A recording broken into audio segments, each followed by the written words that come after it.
So let's talk about coaching.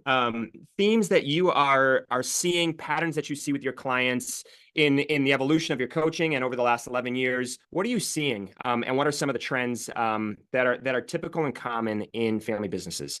There are three, and so I don't know that we're going to get to all of them today, but I'll tee them up right now, and hopefully we'll get to the first two. And Yeah. if we have time, and if your audience is willing, I'm happy to come back another time and talk about the third. Okay. The first one is changing the communication dynamic between parent and child, and Mhm. also between siblings and cousins. What I've noticed is that a lot of clients come to me with, "I want you to figure out how to change my mom.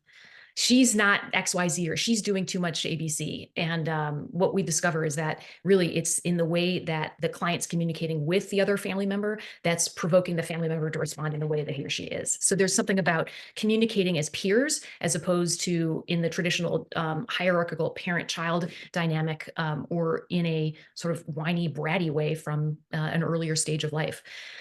So that's been one theme. Another theme is once you recognize that you have the capacity of communicating in what I'm going to use the language more mature manner, and I think that was part of what Mhm. the session promised is Yeah.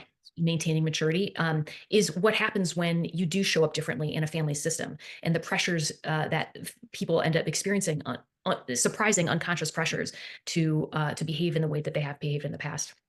And Yeah. then the third theme uh, is this tension between two different rules of the game. In the family business, you've got the rules of the business, which is all about profits and competition and meritocracy.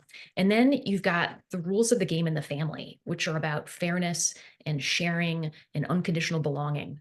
And these rules are in opposition more often than not. So when you're making a decision using the business mindset, you get a really clear right answer. When you're making a decision using the family mindset, you get a really clear right answer, but they're different answers. So how do you actually integrate these two different mindsets in a way that allows you to have clarity in your leadership and allows your family to have clarity in progress? That's a much long, that's the conversation that I don't think we're going to be able to get to because it's a really big That's a one. big one. That's a Yeah. big one.